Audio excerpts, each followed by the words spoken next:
ታሪክ አንዲት እናት የ11 ዓመት ልጇን ራሱን ሲያስደስት በአጋጣሚ እንደደረሰችበት ነበር የጻፈችው። ሙሉ ታሪኩን እንደሚከተለው ይዤላችሁ መጥቻለሁ። የ11 ዓመት ልጅ ለብቻዬ ነው የማሳድገው። አልፎ አልፎ ወላጅ አባቱ ጋር ይሄዳል። እስኪመጣም አንዲት የአባቱ ዘመድ ልጅ እድሜዋ ኮሌጅ የደረሰች ልጅ ጋር ነው የሚተኘው። አንዳንዴ ልጄ ላይ ደስ የማይል ነገር ባይም ራሴ እየመሰለኝ ነው በማለት እተዋለሁ። ነገር ግን ዛሬ በአጋጣሚ ልጄ መኝታ ቤት ሆኖ ድምፁ ሲጠፋብኝ ድንገት ዘው ብዬ ስገባ በጣም የሚያስደነግጥ ነገር ነው የገጠመኝ። የሆነው ልክ እንደ አዋቂ ቆሞ ተወጠረ። ብልቱን ይዞ በአንድ እጅ ሲታገል ደረስኩ። ራሱን ለማርካት በሚመስል ነገር መሬት ተከፍታ ብትውጠኝ ደስታዬ ነበር። ጮኩበት፣ አብርኩ። ምን እያደረክ ነው ስለው በልቶኝ ነው አለኝ። ግን አልተዋጠልኝም። ያየሁትና የነገረኝ ምንም አይገናኝም። በጣም ከማዘን የተነሳ እንደ ድሮ ከልጄ ጋር ዘና ብዬ ማውራት አቃተኝ። ሌላ ሰው ይመስለኛል። በጣም አዘንኩ። እኔ ለዚሁም ብዬ ምንም አይነት የወንድ ግንኙነት ቤታችን ማየት የለበትም በሚል ቤቴ ውስጥ አልጋብዝም። እንዲሁም ሞባይልና ኢንተርኔት ይጠቀም ነበር። ቲክቶክ፣ ስናፕቻት ሲጠቀም ሳይከለከልኩ ቆየው። አሁን ምን ማድረግ እንዳለብኝ አላውቅም። እንዲሁም እስካሁን ድንጋጤው አልለቀቀኝም። ይህ ነገር ትክክለኛ እድሜ ነው ይህን ለማድረግ ወይስ እኔ የማላውቀው ነገር ውስጥ ልጄ ገብቶ ይሆን? እስኪ ምከሩኝ፣ ግራ ስለገባኝ ነው። አመሰግናለሁ። በሶስተኛነት ታሪኩን ይዤላችሁ የመጣሁት ባለ ታሪክ ለስራ ባልደረባው ዋስ በመሆኑ ዕዳ ውስጥ የገባበትን ገጠመኝ ነበር እንደሚከተለው የጻፈው። ሰላም፣ የህግ ባለሙያዎች ካላችሁ እርዳታችሁን ፈልጌ ነበር። የዩኒቨርሲቲ መምህር ሲሆን ባልደረባዬ ለነበረ መምህር ዋሶኜ ነበር። መምህራን ለሁለተኛና ሶስተኛ ዲግሪ ለመማር ሲሄዱ ከዩኒቨርሲቲው ጋር ተመልሰው ለማገልገል የውል ግዴታ ይገባሉ። ዩኒቨርሲቲውም ለ2 ዓመት የትምህርት ጊዜ ሙሉ ደሞዝ ከኪስ ገንዘብ ጋር ይከፍላል። እናም የትምህርት ክፍል ባልደረባ ለሆነ አንድ ግለሰብ የ250,000 ብር ዋሶኘው ለትምህርት ይሄዳል። እሱ በሄደ በዓመቱ እኔም የትምህርት ዕድል አግኝቼ ለማስተርስ ሄድኩኝ። እኔ ትምህርቴን ጨርሼ ወደ ዩኒቨርሲቲው ስመለስ እሱ ግን መመለስ ባለበት ወቅት ወደ ስራ ገበታው ባለመመለሱ ከስራው በማባረር ዩኒቨርሲቲው ያስተማርኩበትን ገንዘብ ይመልስልኝ ሲል በከፍተኛ ፍርድ ቤት ይከሳል። ተከሳሽንም ማግኘት ስላልተቻለ ዋስ የሆንኩትን እኔ መጥሪያ ደርሶኝ 560,000 ብር እንድከፍል የክስ ግልባጭ ተሰጥቶኛል። አንዳንዴ በምን እንደምንፈተን አናውቅም። ማንም ዋስ ሊሆነው ባልቻለበት ወቅት በቅንነትና በየዋህነት ዋሶኘው ዛሬ እሱ ኑሮውን እየኖረ እኔ ግን ተረጋግቼ የምወደውን የማስተማር ስራ እንኳን ማከናወን አልቻልኩም።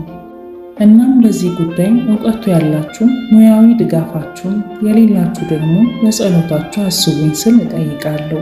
አመሰግናለሁ። በቀጣይ ታሪኳን ይዤላችሁ የመጣው ባለ ታሪኬ ራሳቸው የሚያከራዩት ቤት እያላቸው ግን ከኪራይ ቤት ወጥተው እዛ እንዲገቡ ለባለቤቷ ጥያቄ ብታቀርብለትም እሱ ግን ፈቃደኛ ባለመሆኑ በኪራይ ቤት እየኖሩ እንደሆኑ ነው የገለጸችው። ሙሉ ታሪኩን እንደሚከተለው አቀርብላችኋለሁ። አንድ ልጅ ብቻ ነው ያለኝ። ካገባው 9 ዓመቱ። ምክንያቱም ባሌ እኔን ከማግባቱ በፊት ሌላ ትዳር ነበረው እና እሷን በሞት ካጣ በኋላ ነበር እኔን ያገባው እና ከሟች ሚስቱ የወለዳት ሴት ልጅ አለችው። የራሷን ኑሮ የምትኖርና የራሷ ገቢ ያላት ናትና እሱ ያው ቤት አለው። ቤቱ ሙሉ ግቢ አከራይቶት እኔ በቤት ኪራይ የሰው ፊት እየገረፈኝ ኑሮዬን ቀጥያለሁ። በፊት ለትንሽ ጊዜ ነው ቤት ኪራይ ውስጥ የምትቀመጪው፣ እንገባለን ለትንሽ ጊዜ ካከራየው በኋላ ብሎኝ ይሄው ድፍን 9 ዓመት ሆነኝ። ልጄም 8 ዓመቷ ነው።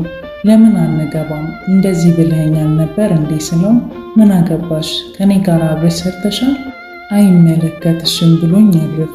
እኔም ከዛን ጊዜ ወዲህ ከሱ ጋር የልብ መራራቅ ገጥሞኝ ትዳሬም ተመሰቃቀለ። ስምምነት አጣን። ለምን እንግባ ብለሽ ጠየቅሽ ብሎ ቀንም ማታም ስድብ እንደ ውሃ ያጠጣኛል። የሚሳደባቸው ስድቦች ለሰሚ የሚቀፉ አጸያፊ ናቸው። ከዚህ የተነሳ ልጅ ላለመውለድ ከራሴ ጋር ቃል ገባው። አሁን ላይ ጭራሽ ስለ ቤቱን ጉዳይ ረስቼዋለሁ። ማን ይከራይ ማን የኪራዩን ገንዘብ ይቀበል ማውቀው ነገር የለም። እንደ ሚስትም አያየኝም። ይንቀኛል፣ ያንቋሽሸኛል። ማታ ብቻ ነው ቤት የሚመጣው። ስራው ሹፌር ስለሆነ ብዙ ጊዜ መስክ ነው። ግን ቢሮአቸው መስክ ካላኳቸው የሚያሳልፈው እዚሁ ነው። ጠዋት ለመፈረም ይሄዳል፣ ከሰዓት እንደዚሁ። እሱ ግን ምሳ እንኳን ብሎ ቤት አይመጣም። ማታ ብቻ ሲመሽ ለመተኛት ነው የሚመጣው።